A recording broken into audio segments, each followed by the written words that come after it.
Hello दोस्तों, नमस्कार। स्वागत है आपका एटीएमजीएस पॉइंट पर। दोस्तों, आज हम जो ज्योग्राफी हमने शुरू कर रखी थी उसको हम आगे बढ़ा रहे हैं। इससे पहले कि हमने ब्रह्मांड तक अपना जो सिलेबस था उसको कवर कर लिया था, और आज हम सोलर सिस्टम यानी सौरमंडल को पढ़ेंगे। और इससे पहले कि जो मतलब कल परसों दो वीडियो आई थी वो रीजनिंग की आई थी, तो हमने यह सोचा कि जो शुक्रवार, शनिवार और रविवार को आएगी रीजनिंग और हिंदी की वीडियो, और सोमवार, मंगलवार, बुधवार, बृहस्पतिवार को आएगी ज्योग्राफी और हिस्ट्री की वीडियो। तो दोस्तों, आज इसको आगे बढ़ाते हैं। अगर आपको ये वीडियो आपको पसंद आती है तो आप इसको लाइक, शेयर और सब्सक्राइब जरूर करना। ठीक, शुरू करते हैं। सौरमंडल।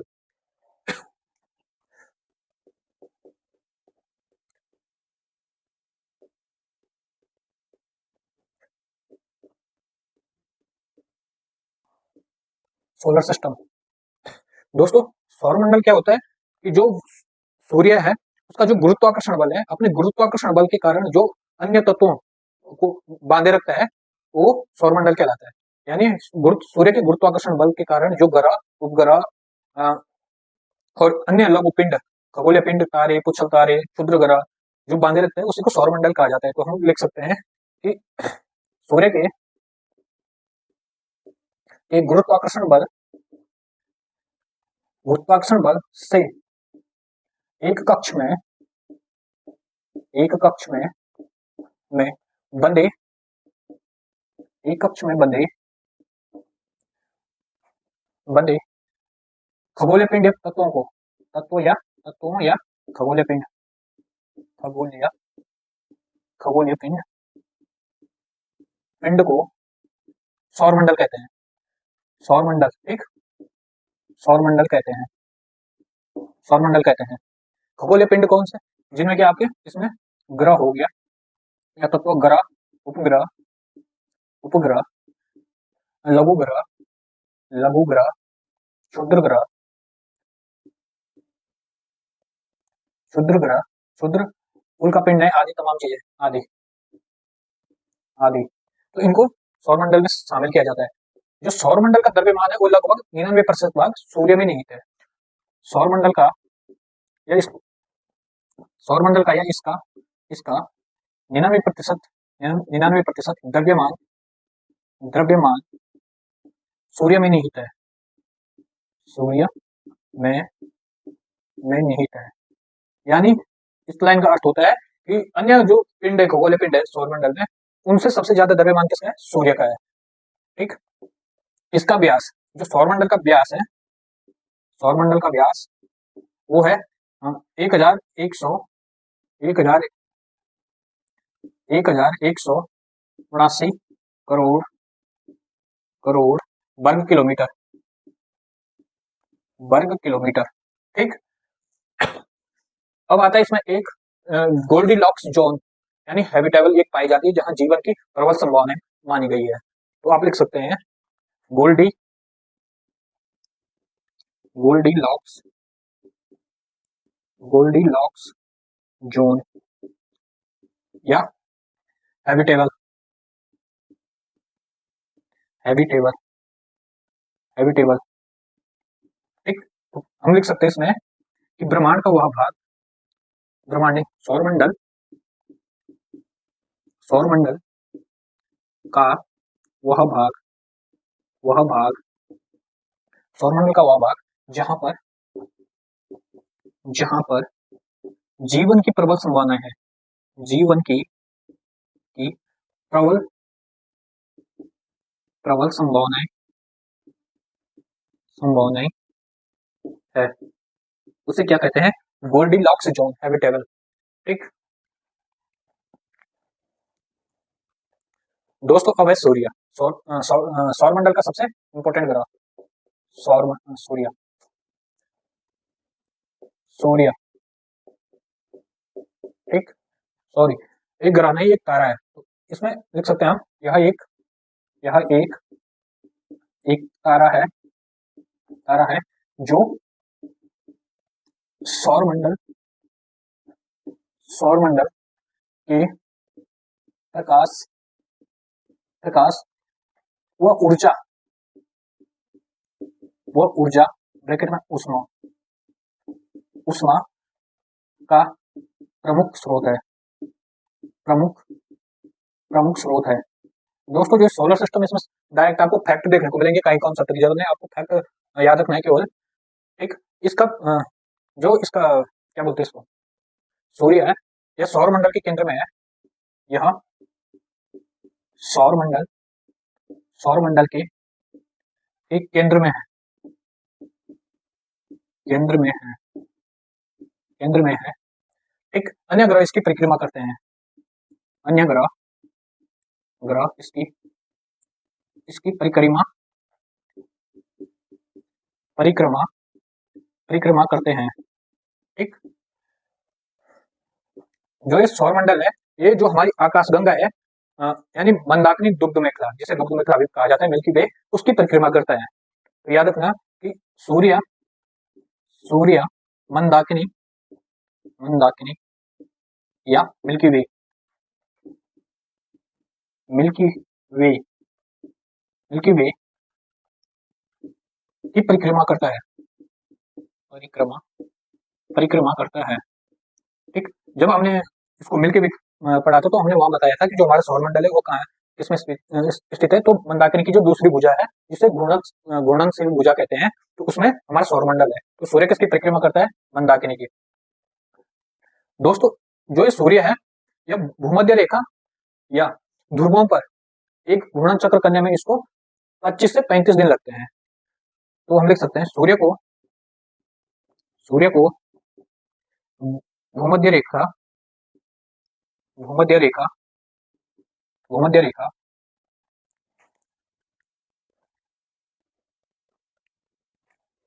भूमध्य रेखा या मध्य भाग, मध्य भाग, भाग को, मध्य भाग को एक घूर्णन चक्र, घूर्णन चक्र 25 दिनों में पूरा करता है, 25 दिनों में पूरा करता है। यानी जब ये घूमता है तो ये भूमध्य रेखा की तरफ चलते चलते 25 दिनों में एक चक्र पूरा करता है। इसी प्रकार सूर्य ध्रुवों पर, ध्रुवों पर एक चक्र 35 दिन में पूरा करता है, 35 दिन में, 35 दिनों में पूरा करता है। ठीक, 35 दिन में पूरा करता है।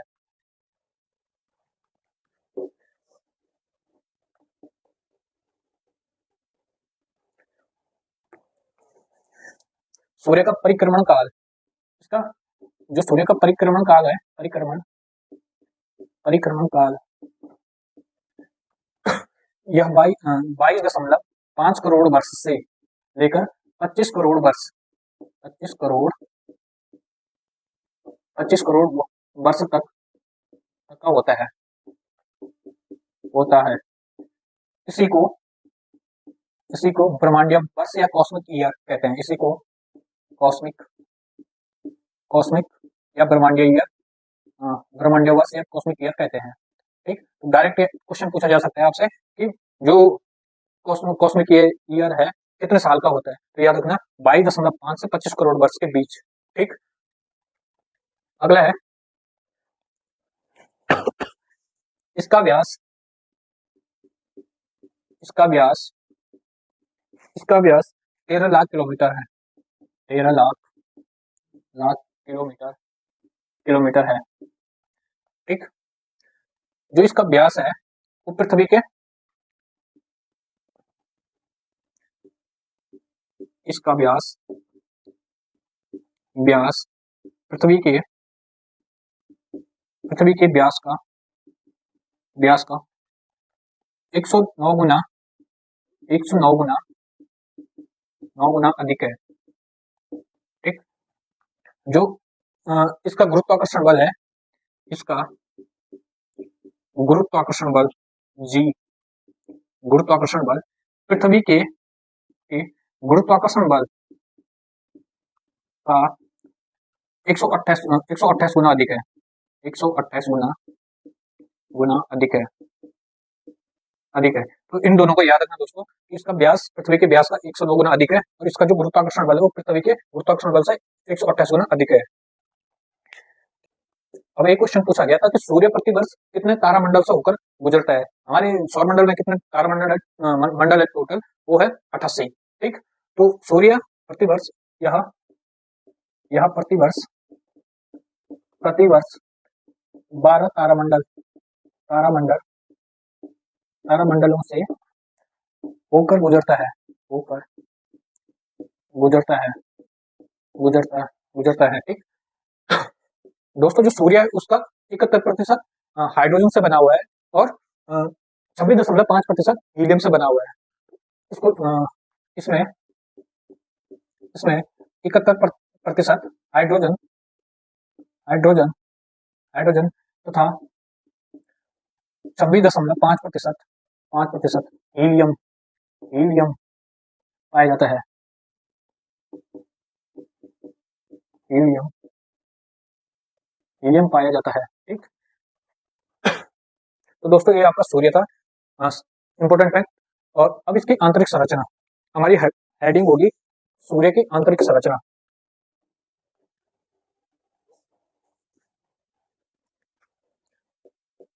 सूर्य की आंतरिक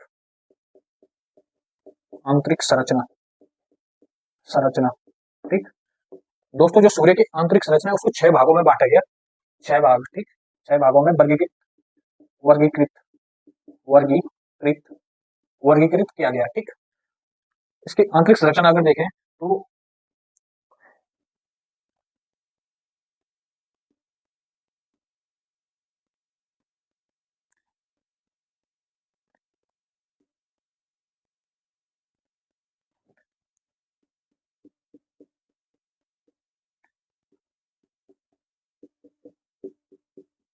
इस प्रकार के कुछ इसकी आंतरिक संरचना होती है।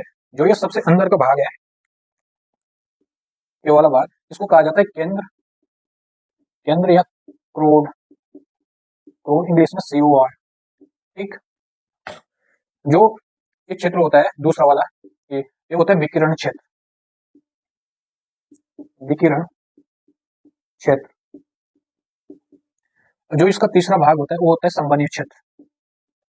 संवहनीय संवहनीय क्षेत्र। ठीक, जो एक भाग होता है फोटोस्फीयर का, ये होता है कोरोना कोरोना। ठीक, या सूर्यकिरीट, हिंदी में सूर्यकिरीट सूर्यकिरीट।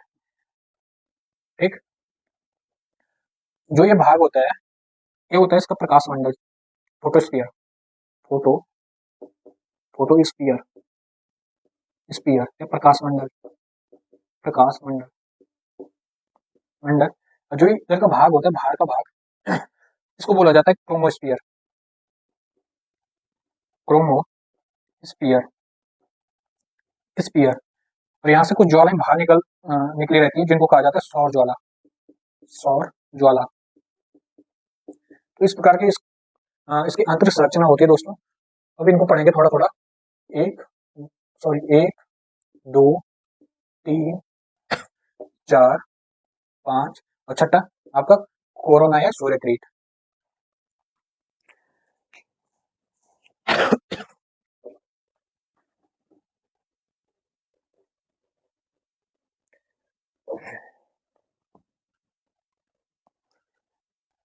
पहला पढ़ेंगे क्रोड या केंद्र या क्रोड कोर। जो कोर होता है, यहाँ पे नाभिकीय संलयन की क्रिया होती है जिससे कि ऊष्मा और प्रकाश का उत्सर्जन होता है। तो हम लिख सकते हैं यहाँ यहाँ नाभिकीय संलयन न्यूक्लियर फ्यूजन नाभिकीय संलयन की क्रिया होती है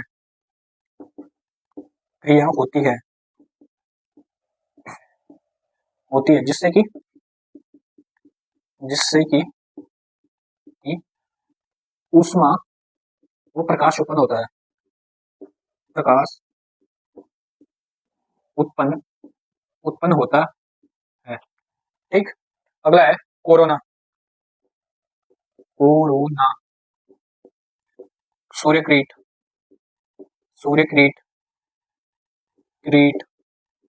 ठीक,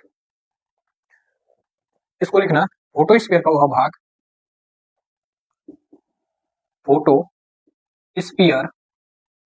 फोटोस्फीयर का वह भाग जो पूर्ण सूर्य ग्रहण, पूर्ण सूर्य ग्रहण के समय समय दिखाई देता है, दिखाई दिखाई देता है। ठीक, इसको सूर्य का मुकुट भी कहा जाता है, इसको सूर्य का मुकुट मुकुट भी कहते हैं, मुकुट कहते हैं। यह सूर्य, एक पॉइंट पूछा गया था कि सूर्य की सबसे भारी परत अंतरिक्ष संरचना है, उसका सबसे भारी परत कौन सी होती है? तो याद रखना, जो कोरोना होता है सूर्य की सबसे भारी परत होती है। यह यह सूर्य की सबसे सबसे बाहरी सतह होती है, बाहरी सतह होती है। ठीक है दोस्तों, अगला है फोटोस्फीयर, फोटो स्फीयर या प्रकाश मंडल, प्रकाश मंडल, फोटोस्फीयर या प्रकाश मंडल।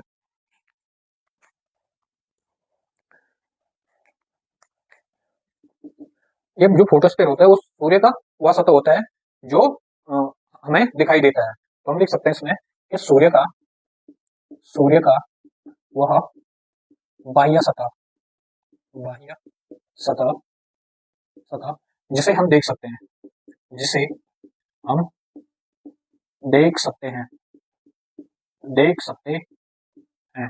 ठीक, जो ये फोटोस्फीयर है वो 90% हाइड्रोजन का बना होता है, 90% मतलब 90% हाइड्रोजन होता है, हाइड्रोजन, और 9% इसमें हीलियम, 9% हीलियम, हीलियम गैस गैसें पाई जाती है। ठीक, फोटोस्फीयर, इस पे सौर कलन जो फोटोस्फीयर है इसमें इसमें ठंडे व काले धब्बों वाले सौर कलन पाया जाता है। तो ये क्वेश्चन भी बार बार पूछा गया दोस्तों, सौर कलन, सन स्पॉट, सौर कलन, सन स्पॉट। ठीक, इसमें अनेक छोटे छोटे, इसमें अनेक छोटे छोटे प्रकाश के कण कण पाए जाते जिन्हें ग्रेनुला कहते हैं, ग्रेनुला, ग्रेनुला कहते हैं। ठीक, अब है फोटोस्फीयर का वह भाग, इसमें इसमें गर्म हुआ,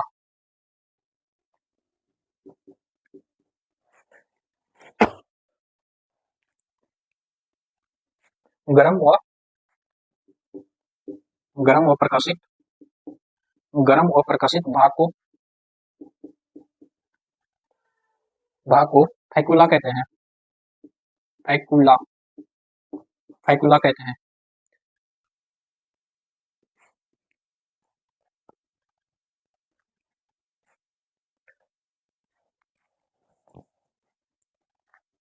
यह सूर्य का सूर्य का सूर्य का वायुमंडल का वायुमंडल सूर्य का वायुमंडल का निर्धारण निर्धारण करता करता है। और एक अन्य फैक्टर इसमें, इसकी सतह, इसकी सतह सतह असमान मोटाई की होती है, असमान मोटाई मोटाई की होती है, ये होती है। ठीक, तो दोस्तों ये आपका फोटोस्फीयर था, फोटोस्फीयर से संबंधित जो भी फैक्ट थे वो हमने लिख दिए। अब इसके बाद है सौर कलंक,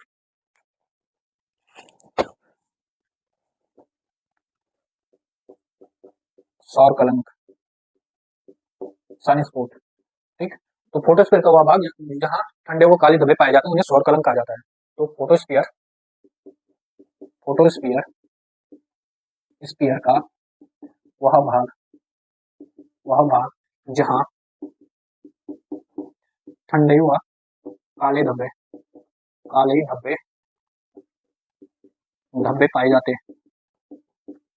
हैं, सौर कलंक कहलाते हैं, सौर कलंक कहते हैं। ठीक, तो याद रखना जो सौर कलंक क्या है कि फोटोस्फीयर में पाए जाने वाले ठंडे व काले काले धब्बे। ठीक, जो सौर कलंक है दोस्तों, ये क्वेश्चन यहाँ से आया कि सौर कलंक अपना एक चक्र कितने वर्षों में पूरा करता है।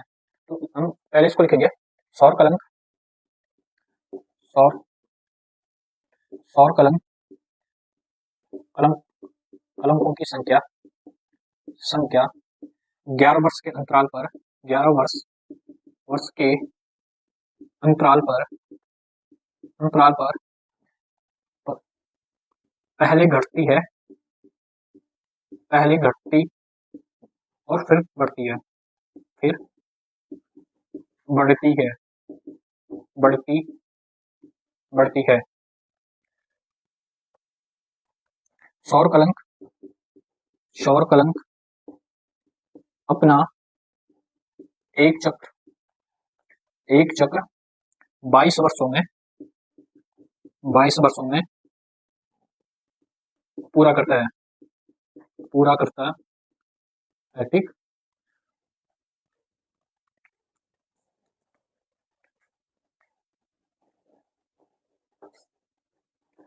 सौर कलंक में ही एक अम्बरा और दूसरा पेन अम्बरा पाया जाता है, तो इसको भी लिखेंगे अम्बरा, अम्बरा, अम्बरा। ये दोनों क्वेश्चन पूछे गए थे दोस्तों। तो अम्बरा अम्बरा क्या होता है कि फोटोस्फीयर, फोटोस्फीयर में पाए जाने वाले पाए जाने वाले जाने वाले पाए जाने वाले सर्वाधिक सर्वाधिक काले केंद्रीय भाग, काले केंद्रीय भाग। ठीक, दूसरा होता है पेन अम्बरा, पेन पेन पेन पेन अम्बरा। ठीक, इसको लिखा जाता है PENUMBR, पेन अम्बरा। ठीक, ये क्या होता है, ये फोटोस्फीयर के चारों ओर पाए जाने वाले हल्के काले रंग के धब्बे होते हैं। फोटोस्फीयर फोटोस्फीयर स्फीयर के चारों ओर पाए जाने वाले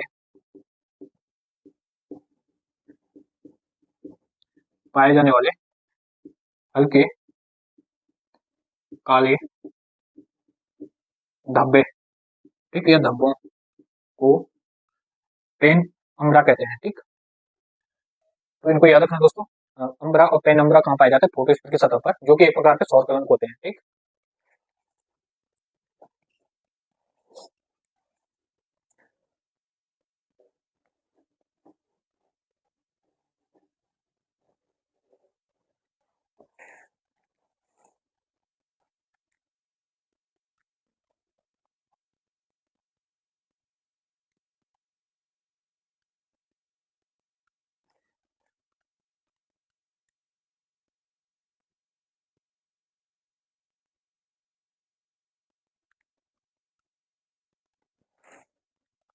अगला है दोस्तों क्रोमोस्फीयर, क्रोमो क्रोमोस्फीयर, इसको हिंदी में बोलते हैं वर्णमंडल, वर्णमंडल या वर्णमंडल। ठीक, ये क्या होता है कि जो सूर्य का वायुमंडल होता है वहां प्रकाश अवशोषित करता है, और यहाँ पे जो हाइड्रोजन होता है वो ऋणात्मक होता है। ठीक, तो लिखेंगे इसमें कि यह सूर्य के सूर्य के वायुमंडल वायुमंडल में प्रकाश का अवशोषण करता है, अवशोषण अवशोषण करता है। यहाँ पे लिखेंगे यह फोटोस्फीयर की ऊपरी परत होती है, यह यह फोटोस्फीयर की ऊपरी परत होती है, जहां हाइड्रोजन हाइड्रोजन ऋणात्मक ऋणात्मक कम पाया जाता है, कम पाया जाता है। तो ये क्वेश्चन एक डिक्टो आया था दोस्तों किसी राज्य के पीसीएस अपने पीसीएस प्री में कि सौरमंडल का वो स्थान जहाँ पे हाइड्रोजन ऋणात्मक अवस्था में पाया जाता है। तो याद रखना इसको, क्रोमोस्फीयर में। ठीक, ये क्रोमोस्फीयर होता है, ये लाल रंग का होता है, यह लाल रंग। अरे ये भी पूछा गया क्रोमोस्फीयर का रंग कौन सा था, लाल रंग का होता है, रंग का होता है। यहाँ से जो गैस होते हैं उनका जो बादल होते हैं तो उसको स्पिक्यूल कहते हैं। तो यहाँ यहाँ गैसों गैसों के बादलों का प्रभाव को स्पिक्यूल स्पिक्यूल कहते हैं। तो दोस्तों ये आपका क्रोमोस्फीयर था।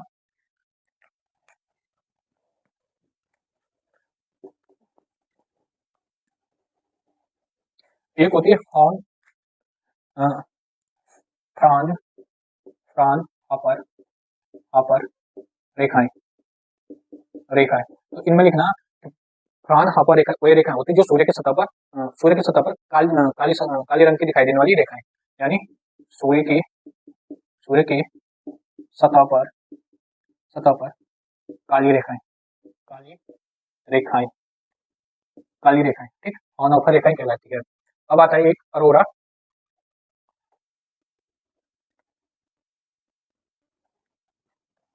एक आता है अरोरा अरोरा और ये तो बार बार पूछा गया दोस्तों, अरोरा क्या होता है, ठीक, कहाँ पाया जाता है। अरोरा जो होता है, जो हमारा अंतरिक्ष होता है, वहां पे जो कॉस्मिक किरणें और सोलर विंड होती है तथा पृथ्वी का जो चुंबकीय ये होता है, चुंबकीय क्षेत्र, उनके घर्षण से उत्पन्न होने वाले जो ध्रुवों के ऊपर दिखाई देते हैं चमकीले रंग के किरणें, उन्हीं को अरोरा कहा जाता है, जिन्हें उत्तरी दिशा में उत्तरी ध्रुव पर अरोरा बोरेलिस और दक्षिणी जो दिशा होती है, दक्षिणी ध्रुव होता है, वहां पे अरोरा ऑस्ट्रेलिस कहते हैं। हम लिख सकते हैं कि अंतरिक्ष में अंतरिक्ष अंतरिक्ष या सौरमंडल में मंडल में सौरमंडल में कॉस्मिक किरणें कॉस्मिक कॉस्मिक किरणें व सोलर विंड पवन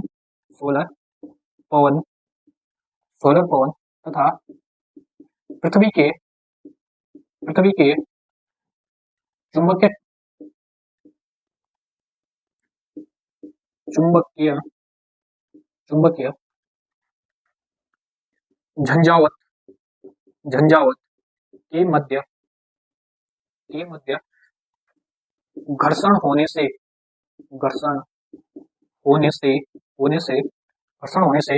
ध्रुवों के ऊपर दिखाई देने वाले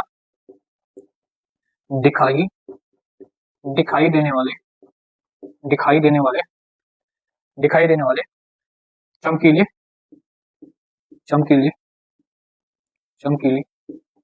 सौर ज्वाला या किरणें, ठीक, इन्हीं को अरोरा कहा जाता है। इसमें लिखना कि उत्तरी ध्रुव पर दिखाई देने वाला उत्तरी ध्रुव पर दिखाई देने वाली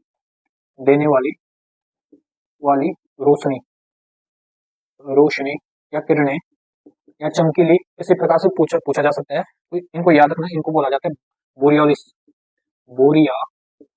बोरियोलिस बोरियोलिस। उसी प्रकार दक्षिणी ध्रुव पर दिखाई देने वाली रोशनी या किरणें या सौर ज्वालाएं, उनको बोला जाता है ऑस्ट्रेलिस। ठीक, इसको ऑस्ट्रेलिया से याद रखना, यानी जो ऑस्ट्रेलिस होती है वो नीचे ऑस्ट्रेलिया में दिखाई देती है, यानी दक्षिणी ध्रुव में दिखाई देती है, और जो बोरियोलिस होती है वो उत्तर की तरफ दिखाई देती है। तो दोस्तों ये आपके कुछ इंपॉर्टेंट, और एक आपको बच गया सौर ज्वाला।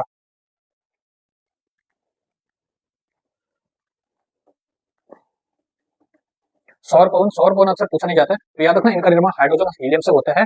ठीक, और ये संपूर्ण ब्रह्मांड में चलती है। बस इतना है। तो दोस्तों ये आपका जो आज का जो आपके सूर्य से संबंधित हमने सारे फैक्टर पूरे देखे हैं। यहाँ से कोई आपके जो एग्जाम में जब प्रश्न बनेगा तो ऐसा कोई प्रश्न नहीं होगा जो आपको नहीं आएगा, अगर आपने इसको अच्छे से समझा और लिखा होगा, खासकर सारे फैक्टर वाली बातें। तो दोस्तों आज के लिए धन्यवाद, मिलते हैं नेक्स्ट वीडियो में। अगर ये वीडियो आपको पसंद आती है तो इसको लाइक शेयर कमेंट जरूर करिएगा। धन्यवाद।